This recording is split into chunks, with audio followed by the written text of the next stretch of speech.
Okay, so first, what do we know about Klee? She's an elf. She's the daughter of a legendary witch adventurer named Alice. She's technically a knight of Favonius. She likes to play outside. She has a four-leaf clover motif, and she's a big fan of bombs and explosions.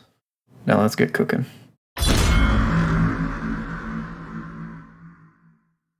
It's my theory that Klee's mother Alice is the Genshin variant of Elysia from Honkai Impact 3rd, so I referenced Elysia when drawing Klee's face. I didn't want it to be too similar, but just enough that there's a noticeable resemblance. Likewise, since Alice is a witch adventurer and Klee is shaping up to be pretty similar to her, I designed Klee's outfit around a witch adventurer theme. I basically combined elements from Klee's standard outfit and her summer outfit into one. It's not the most unique silhouette, so I did my damnedest to make up the difference by putting in as much extra detail as I could justify. More ruffles, more bows and lace, more gold trim and trinkets, the works. She's a Genshin character. They're supposed to be like that.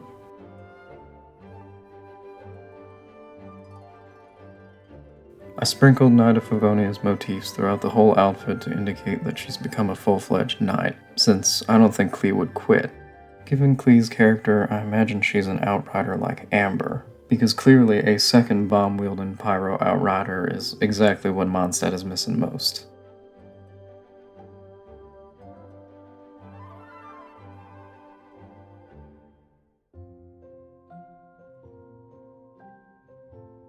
I thought about doing the show and leg thing as well, but nah. For those of you who aren't aware of the meme, as of time of writing there are 56 playable female characters in Genshin. Guess how many of them have a proper long skirt? As in, below mid-thigh with no slits or gaps. It's 4. Noelle, Barbara, Ayaka, and Yunjin. 5 if you count Farazan, she's kinda toeing the line. And notice how all of those are short female characters. The tall ladies, it's legs or nothing. It's generally much of the same story over in Honkai Impact 3rd. I haven't kept up with Star Rail or Zenless Zone Zero, but from what I've seen, they're not much different either. It's as if there's some kind of unspoken rule at MiHoYo that all the grown-up girlies must show leg. My Klee design, of course, goes completely counter to that, as not only is she a tall lady with a proper skirt, but it even extends past her knees. Genshin could never. I know if I stuck to the show and leg rule, she'd probably look like a real Genshin character, but hey, it's my art. I want to draw her in a big fabulous dress, so I'm gonna. Besides that, I think I nailed the design.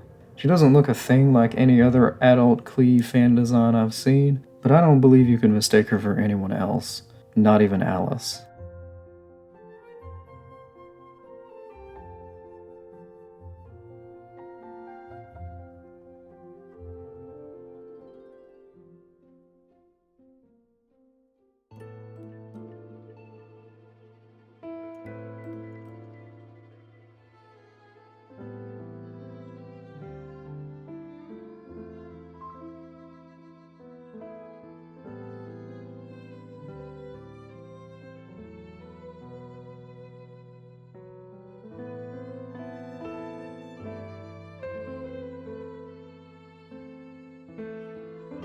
The line art took a little longer than it should have, but this time I have an excuse.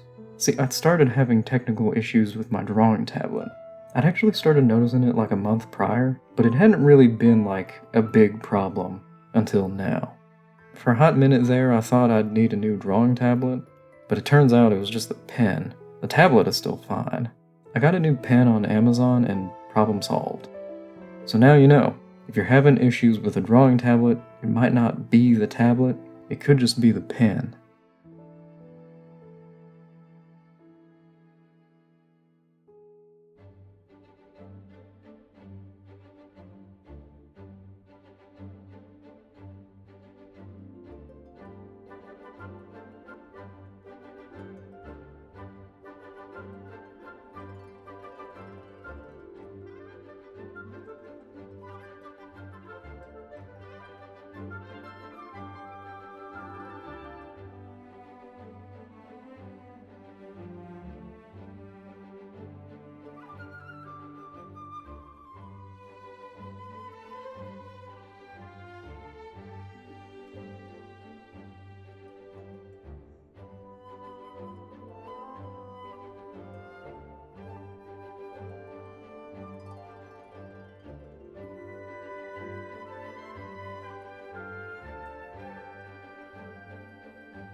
The color palette was a challenge, as I expected.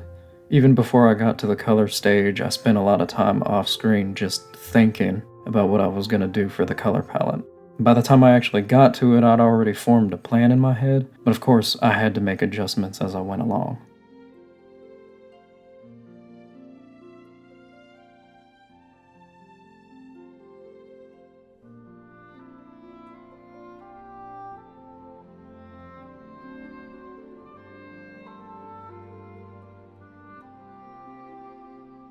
All that time I'd spent struggling on color rendering in the previous video definitely paid off, because I've since gotten a lot more comfortable with it. Not only did it go by much faster this time, I'm happier with the end result too. It's nice to finally feel like I actually know what I'm doing.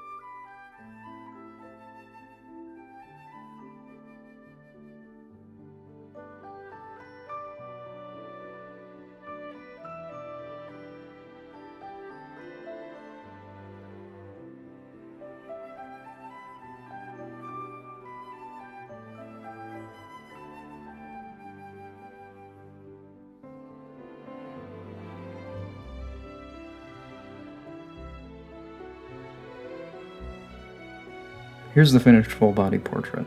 She is so cute. Oh my god. I will draw her again sometime. Subscribe if you're interested. Thanks for watching, and I'll see you next time.